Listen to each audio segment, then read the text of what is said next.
Hey everyone, how are you doing? So I want to talk about Palantir, talk about Sofi.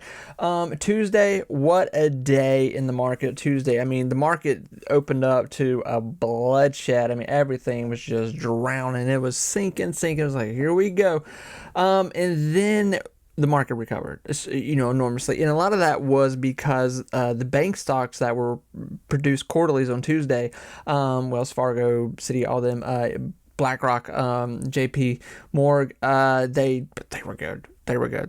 Some of them were better than good. So the market went, okay. We like this. So let's talk about SoFi. Let's talk about Palantir. I'll try to keep it short, sweet, to the point and what's going on here. But these stocks are really impressed by what's going on here. They are surviving the moment of the market right now. And the market, too, not to say anything negative about the market, because the market's looking for every excuse to run right now. The market's like, what's that good news? What's going on? Who's doing what? I mean, it's looking for anything possible that it can run off. The 15th is supposed to be a day where we're supposed to see some more inflation reports. And Jerome Powell gave an interview Tuesday. And he essentially said a lot of, in Jerome Powell famous words, a lot of nothing. Where it was just like, hey, we'll see, maybe, I don't know. We don't know if we're going to get that. We'll make a decision. Stuff we've heard a million times from him. He didn't say anything negative, thank God. But, where he tanked the market again. But with that, let's talk about SoFi. Today, Tuesday, SoFi had a huge run. Obviously, starting off the day, SoFi sold down to, $25, a high $25 position, and then it just slowly, as the day progressed here, news started to come out here, SoFi just started to run. And once we got to around, that 27, the beginnings of 27, I was like, okay, here we go. Around 11 o'clock, you could tell, okay, the market's up, market's running, market's alive, here we go. And it just ran. It ran all the way to, that $28 position into almost 40 cents. So that's a huge run. That is a huge run. Now, obviously, this isn't full recovery of where we've seen it. Just on the 10th of October, we had this thing at $29. Now, of course, that was, before, the ship was sunk here by ours truly. But with that, I mean, SoFi is such a healthy, lively stock right now, and it's looking for any excuse it can to get back to this $30 position it was once at. And, I think this, but with trying to put the pieces of the puzzle together here with what's going on with this market right now is that, the market is, like I said, looking for any excuse possible to just do well. It's a dog that wants to wag its tail. With that, this week especially, there's quarterlies especially going up to Thursday. Friday, kind of not as much, but Wednesday, Thursday here, more quarterlies released. So we'll see what that brings. If those quarterlies are positive too, dude, we'll continue to see what we're seeing. SoFi here, undoubtedly, if SoFi continue to pushes into this $27, $28, $29 position, especially by next week, when we really get into massive quarterly range, that's going to be a very positive place to be with SoFi, early as people can get into it. I'm really curious about what these next quarterlies are going to be. I think that's where a lot of us are looking at. Will Q3 or Q4 here produce $1 billion quarterly? Now, obviously, compared to the last quarterly that, was well into $800 million range, obviously we need about like $160 million to clear into $1 billion quarterly. Now, could they do that? Sure, they could do it. We've seen this with companies before. I mean, Robinhood did this earlier in the year. And they're not the only one to ever do that. It's not like it's a record that's never been broken where, a company can leapfrog into some major, aggressive, more profit. Probably more than likely either way, if it's not Q3, it's going to be Q4. If I had to take, the average of what we could probably see with Q3, it will probably be somewhere in the range of, mid $900 million range. That's probably what we're looking at. With what we saw, even with, some of these other banks today, and, it's obviously not fair to judge, Citi, Wells Fargo, BlackRock of, what SoFi is. Completely different universe. I mean, one of those companies, Quarterlys, is something that SoFi can't even do in a year. SoFi, though, is still very much in this Goldilocks zone where it is still highly, highly push stock, highly moving aggressively in the right direction. I mean, if you had bought SoFi early in the morning, and held it into just 4 hours into the day, I mean, you would have been dramatically up. That's what's so interesting about, what's going on with the overall market, and two, what's going on with SoFi.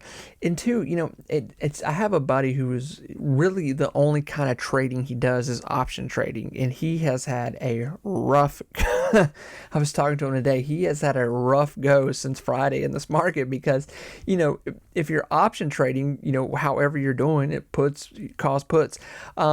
It's Monday was a good day in the market. Tuesday we started off rough, and it looked like, oh gosh, what's going on here? We could be going into some drastic moments here with the market, but the market pulled off the day.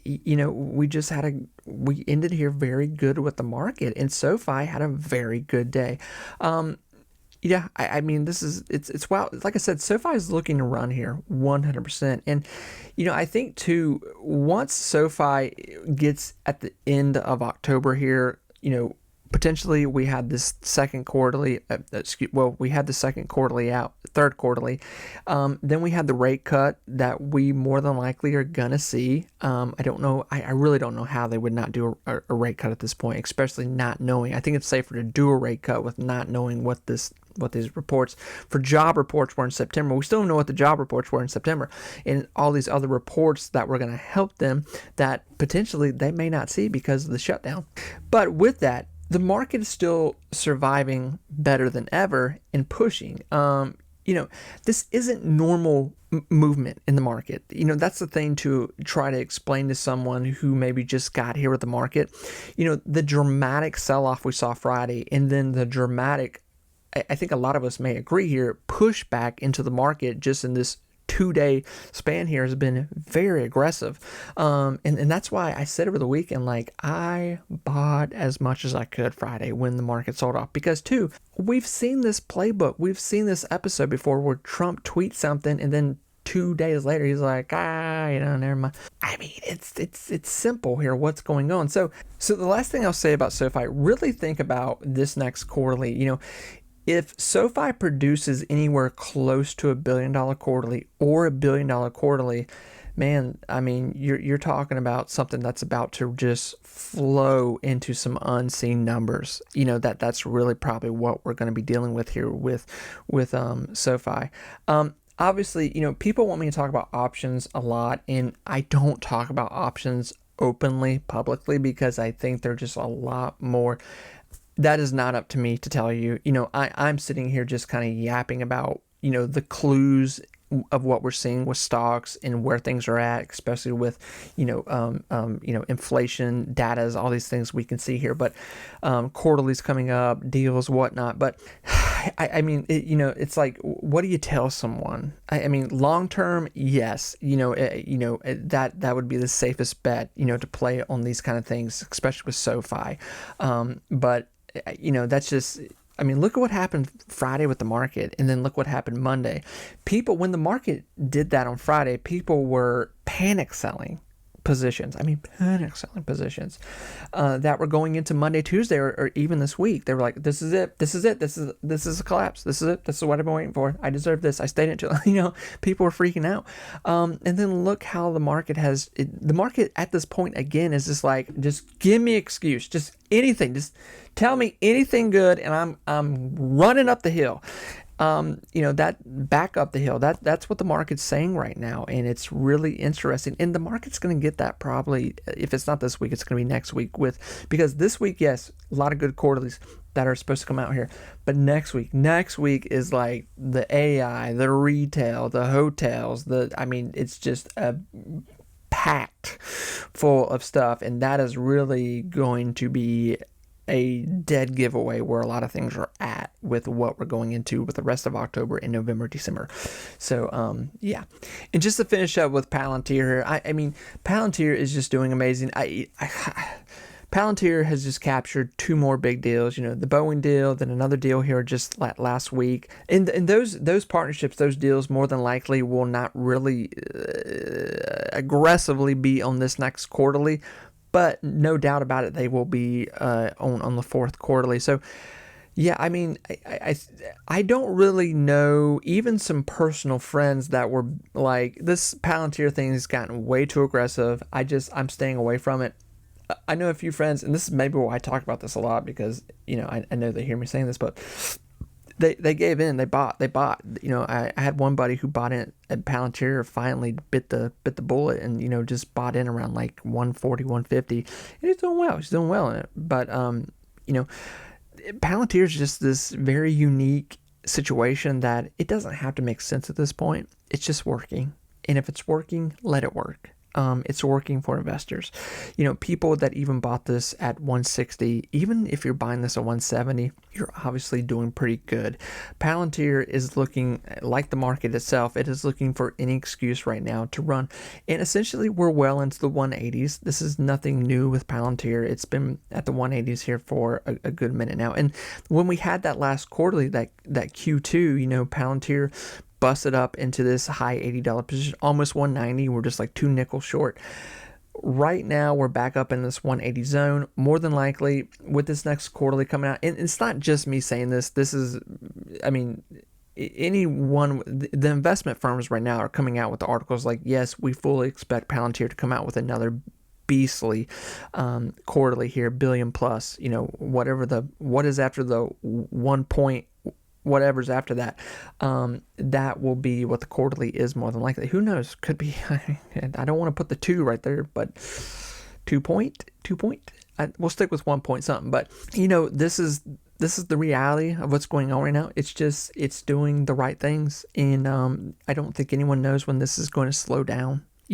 There's a reason why you're having to pay such a crazy price right now with Palantir. It's been like this. This is, a lot of the same conversation I had at $50, $60, $100 with Palantir. I'm still saying, because they're still getting deals. That's what's crazy about it. You're watching the Genesis stage moment of not only this stock, but this company just continue to find deals, and who knows what next year's going to bring with them. So even people getting in, I think people think like, oh, this is too late. I can't get in this late. What if it's not too late? A lot of people said 110 was too late. They said 150 was too late. What is too late for Palantir at this point? I don't think we really know. I don't really think anyone knows what's too late. If they keep getting deals, then maybe nothing's too late. A lot of these, especially those defense deals, they're just not like one and done paycheck. Now, oh, here, thank you for your business. No, they're like they're compounding. They're going for years and years, and we even saw one of them get pushed out this year. So they're continuing.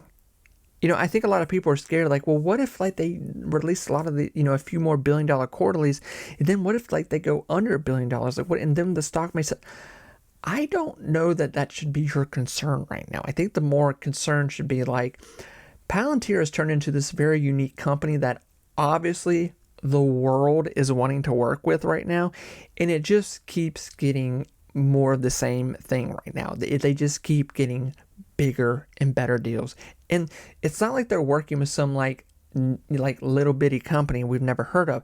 They're working with huge companies that are paying huge paychecks to them.